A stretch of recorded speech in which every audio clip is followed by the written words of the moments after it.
So don't want to be dismissive of the fact that there's still other good teams playing. So we had a 9-5 Eagles traveling to DC to face the 4-10 Commanders. The Eagles will win this one easily. Y'all seen what they did to the Raiders last week. This is a division matchup. I know the Commanders put it together to beat the Giants. I don't see them beating the Eagles at all, especially at this time of the year. Teams are starting to try to find their stride, play a little harder, pick it up, a little more intensity as you're ramping up for the postseason, bringing out new tricks and things. So I think the Eagles will win this one pretty easily. And then you have the 10-4 Bills, which of course is playing for seed, and they still can win their division as well.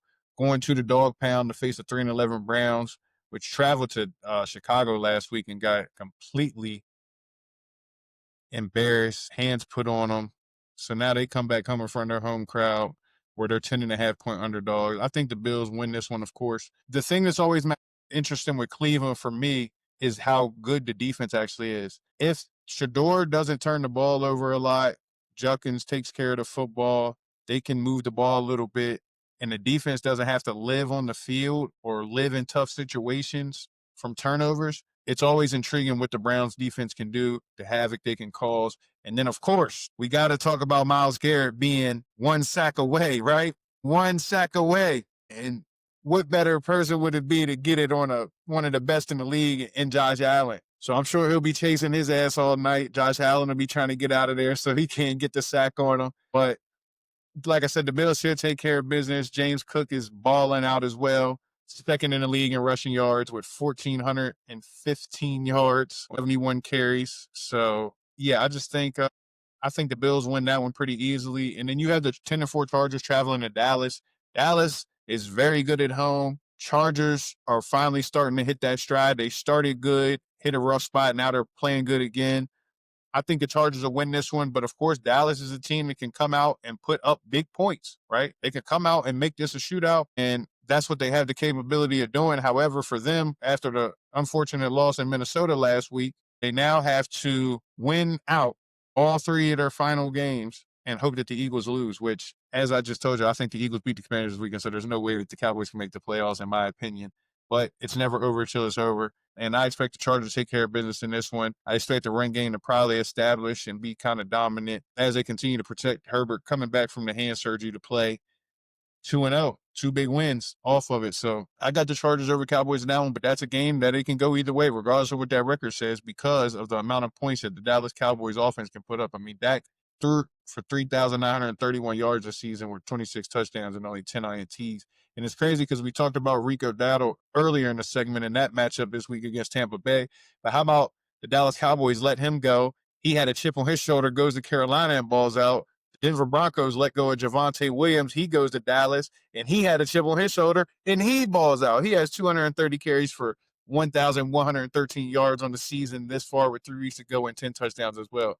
And then, of course, the addition of George Pickens, 81 catches, 1,212 yards, and 8 touchdowns. And that's without even talking about 88. So this offense can compete with the best of them. The defense is starting to get healthy. I actually see here Dallas is 1.5-point favorite, so that's super interesting. We'll see how it goes. Like I said, I'm going Chargers, but I wouldn't be surprised if Dallas would get the win here, considering the amount of points they can put up and how explosive that offense is. So that'll be a very interesting game.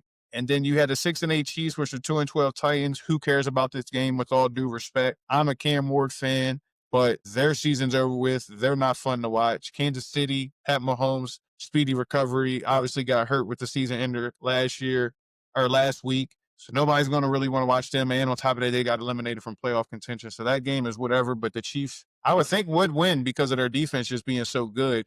But we will see. They got Minshew Mania, I believe, as the starter this week. Then the 4-10 Bengals versus 6-8 Dolphins. Another who cares game. Both teams eliminated from playoff contention, I believe. Dolphins benched Tua after the Monday night game against Pittsburgh. Joe Burrow and the Bengals got shut out last week in a division matchup against the Ravens.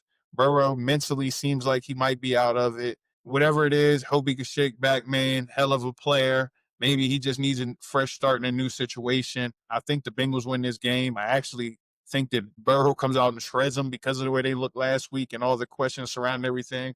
But if he's just not in a good space, whether it's for whatever reason, it's not really a safe thing to really be out there throwing that rock, honestly, in a physical game like this. So I hope he comes out and balls out. And I got the Bengals winning this game.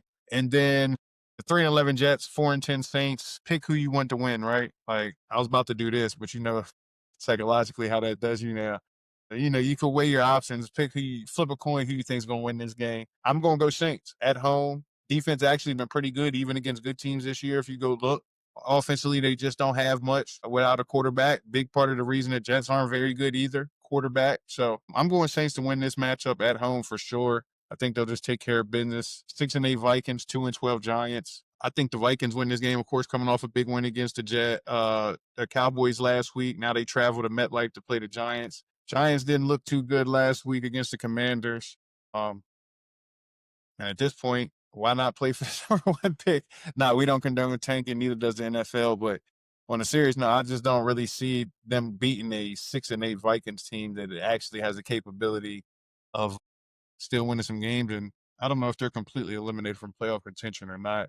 But I mean, they have a chance to at least finish the season with a positive record, if anything. So I'm going Vikings to win that matchup there. And then we had the 5-9 Falcons versus 3-11 Cardinals. This matchup is what it is. Jacoby Brissett, right? But the Falcons, Kyle Pitts balled last week. I got to go Falcons in this matchup. They had a better defense. To see Pitts go off like that was good to see because, you know, people have been waiting on some type of performance like that for a while. Granted, you don't see that every week, so you can't hold him to that standard. But it was good to see him come out last week and had a game he had for sure. And then you had the 2-12 Raiders versus the 9-5 Texans. The Texans will win this. They have the best defense in the NFL right now through week 15, and I don't expect it to let up in this matchup. Whether it's Geno or Kenny Pickett out there, it doesn't matter. Houston will win this game easily and look to compete for that division. And if not, of course, ultimately get a playoff spot. But that's week 16 in a nutshell, man. This is a huge week in the NFL. I appreciate everybody that'll be tapping into this video for sure. Please do me a favor, like, comment, share. It's greatly appreciated. Subscribe as well. As soon as I hit 50 subscribers, I will be able to do live broadcasts so that way y'all could tap in and talk to me and things. So please be sure to continue to hit that subscribe button, hit that notification button so you get notifications when I drop content. And as always, I appreciate it. Keep an eye out